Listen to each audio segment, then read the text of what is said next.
आज तो ये गांठ हम खोल के रहब। अगर न खोल पाए तो हमार नाव बानर ना है। हे भगवान, एक बार खुले पाए जाई तो सबसे पहले एक ठी पार्टी बनाई, जौन एक नाव रहे बंदर पार्टी। फिर लड़ब इलेक्शन और बनब विधायक।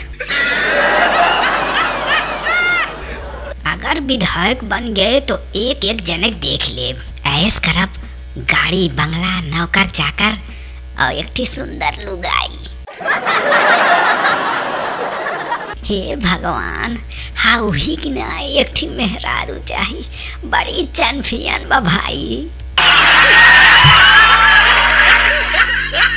अब ना रहा इस बार, अब तो रस्सी खोल के रहब और बियाह कह के रहब। ऐसा ना ठीक है, जोर लगा के है सा, लेकिन बड़ा जबर गांठ मारे हैं। सकर मुद्दी है कि घर खोला है। जय बजरंग बली। हमने इस कमजोरी का ब्रह्म फांसी इस बानी दे हैं। चाकू ओकू मिल जात तो काम बन जात। पता न केठुआ खंभा है, लकड़ी है कि लोहा है। आइडिया, यही रबड़वा खोली तो हो सकत काम बन जाए। हे यह देखा मिला बहुरा, चल थई धई के मसक दे, दातवा से कचकचाई दे की। अरे मरुआई